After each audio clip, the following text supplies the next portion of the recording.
আমরা কি আজকে দুইটি প্রতিজ্ঞা গ্রহণ করতে পারি এই কাউন্সিলে? এক, যে কোনো মূল্যে দলের সিদ্ধান্তের পক্ষে আমরা সকলে একমত ঐক্যবদ্ধ থাকব, এই একটি শপথ। এবং একই সাথে দলের সম্পর্কে, দলকে নিয়ে যাতে কেউ ব্যক্তি স্বার্থে ব্যবহার করতে না পারে সেই সুযোগ আমরা কাউকে দেব না। এই দুইটি শপথ কি আমরা আজ কাউন্সিলে গ্রহণ করতে পারে? জনগণের রায়, জনগণের মতামতের ভিত্তিতে, জনগণের সিদ্ধান্তের ভিত্তিতে একটি সরকার প্রতিষ্ঠিত হতে হবে, যেই সরকার জনগণের কাছে জবাবদিহি করতে বাধ্য থাকবে।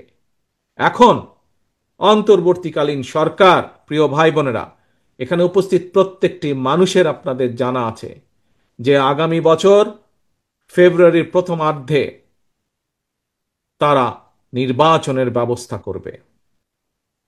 প্রিয় সহকর্মীবৃন্দরা, একটু আগে আমি একটি কথা বলেছিলাম, এই কাউন্সিলে আজকে 2 পদে 6 জন প্রার্থী আছে। আপনারা হয়তো বিভিন্ন জনকে আপনারা মতামত দিবেন আপনাদের বিবেচনা অনুযায়ী, কিন্তু দেখুন প্রত্যেকটা মানুষ ঐক্যবদ্ধভাবে, সুন্দরভাবে, ডিসিপ্লিনভাবে আজ বসে আছেন। প্রিয় ভাই বোন, ওই যে ফেব্রুয়ারি মাস, এই মাসে যে নির্বাচনটি হবে, এই নির্বাচনে যদি আমাদের যে 31 দফা, আমাদের যেই কথাগুলো যা সংক্ষেপে আপনাদের সামনে মাত্র তুলে ধরলাম, এইগুলোর পক্ষে যদি রায়, জনগণের রায় নিয়ে আসতে হয়, তাহলে আজকে আপনারা যারা এই কিশোরগঞ্জ জেলা বিএনপির কাউন্সিলে উপস্থিত আছেন কাউন্সিলর হিসাবে, আপনারা আজকে এই কিশোরগঞ্জ জেলা বিএনপির কাউন্সিলরে যারা দলের সদস্য হিসাবে উপস্থিত আছেন, দলের সমর্থক হিসাবে উপস্থিত আছেন, সেটি বিএনপি হোক, সেটি যুব দল হোক, স্বেচ্ছাসেবক দল হোক, ছাত্র দল হোক, মহিলা দল হোক, আইনজীবী দল হোক, তাঁতি দল হোক, অর্থাৎ এক কথায় ধানের শীষে যে কটি মানুষ উপস্থিত আছেন এবং সমগ্র বাংলাদেশে ধানের শীষের যে কয়জন নেতা কর্মী আজও বেঁচে আছে, আজও গণতন্ত্রকে প্রতিষ্ঠিত করতে চায়, আমাদের সামনে একটি লক্ষ্য থাকতে হবে। কি সেটি? সেটি হচ্ছে যে কোনো মূল্যে আমাদেরকে ঐক্যবদ্ধ থাকতে হবে, এর কোনো বিকল্প নেই। আমাদেরকে থাকতে হবে ঐক্যবদ্ধ। প্রিয় ভাই বোনেরা, বিশেষ করে এখানে যারা নেতৃবৃন্দ উপস্থিত আছেন, আপনাদের নিশ্চয়ই অনেকের মনে আছে স্বৈরাচার পালিয়ে যাবার কয়েকদিন পরে আমি জেলা, থানা সহ বিভিন্ন নেতৃবৃন্দের সাথে ভাগে ভাগে বসেছিলাম। আপনাদের অনেকেই সেদিন সেই মিটিংয়ে উপস্থিত ছিলেন। সেই মিটিংয়ে আমি একটি কথা বলেছিলাম যে স্বৈরাচার তো বিদায় হয়ে গিয়েছে, পালিয়ে গিয়েছে, কিন্তু অদৃশ্য শক্তি কিন্তু ধীরে ধীরে মাথা চাড়া দিয়ে উঠছে। মনে আছে আপনাদের এই কথাটি আমি বিভিন্ন সময় বলেছি, আজকে থেকে প্রায় 1 বছর আগে আপনারা বহু মানুষ সেদিন সেখানে উপস্থিত ছিলেন। প্রিয় সহকর্মীবৃন্দ, ধানের শীষের প্রতিটি কর্মী, সমর্থক, ভোটার বৃন্দ, আজ আমার 1 বছর আগের কথা কিন্তু ধীরে ধীরে দৃশ্যমান হতে শুরু করেছে। আজকে যদি দেশের স্বার্থের কথা আমরা বিবেচনা করি, দেশের মানুষের অধিকারকে, সেটি রাজনৈতিক অধিকার, দেশের মানুষের অর্থনৈতিক অধিকার যদি প্রতিষ্ঠিত করতে হয়, যা শহীদ রাষ্ট্রপতি জিয়াউর রহমান উন্নয়ন উৎপাদনের রাজনীতি শুরু করে গিয়েছিলেন, যে রাজনীতি দেশনেত্রী খালেদা জিয়া যে ভবিষ্যৎ প্রজন্মের জন্য নারী শিক্ষা সহ গণতন্ত্রের যে অগ্রযাত্রা শুরু করে গিয়েছিলেন, সেই অগ্রযাত্রাকে, উন্নয়ন এবং শিক্ষা এবং গণতন্ত্রের অগ্রযাত্রাকে যদি ধরে রাখতে হয়, যদি সামনের দিকে এগিয়ে যেতে হয়, আমাদের আর আজকে বসে থাকার সময় নেই। প্রিয় সহকর্মীবৃন্দ, বিএনপির প্রতিটা নেতা কর্মীকে আজ যে কোনো মূল্যে, আমি জানি বিশাল দল, আমাদের বিশাল দল, স্বৈরাচারের আমলে প্রায় 50 লক্ষেরও বেশি নেতাকর্মীর নামে মিথ্যে মামলায় ছিল আমাদের দলের। এত অনেক, পৃথিবীর অনেক দেশ আছে যেই দেশের টোটাল জনসংখ্যাও এর থেকে কম, এত সংখ্যক নেতাকর্মী আমাদের। থাকতেই পারে বিভিন্ন নেতাকর্মীর বিভিন্ন মতামত, থাকাটাই স্বাভাবিক, কিন্তু দলের যখন একটি সিদ্ধান্ত গৃহীত হয়ে যাবে, আমাদের কাজ হচ্ছে দলের সিদ্ধান্তের পিছে এসে দাঁড়ানো। কারণ আপনারা কি কারো ব্যক্তি কর্মী, নাকি আপনারা ধানের শীষের কর্মী? বলুন তো আমাকে, কার কর্মী আপনারা?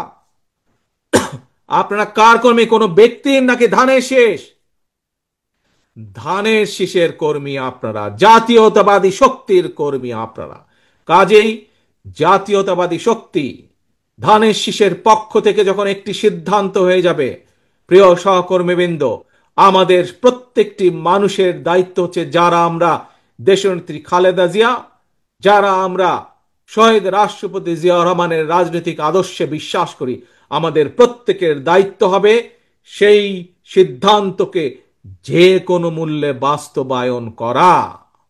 এবং আজকে যেমন আপনারা সকলে ঐক্যবদ্ধভাবে এই সম্মেলনকে আপনারা সফল করলেন, আমরা যদি আগামী ফেব্রুয়ারি মাস পর্যন্ত প্রত্যেকটি নেতা কর্মী এরকম ইস্পাতের মতন ঐক্যবদ্ধ থাকতে পারি, তাহলে আজ যেমন একটি সফল সম্মেলন অনুষ্ঠিত হলো, ইনশাল্লাহ আমরা একটি সফল জনরায় আমাদের পক্ষে আনতে সক্ষম হব। প্রিয় সহকর্মীবৃন্দ,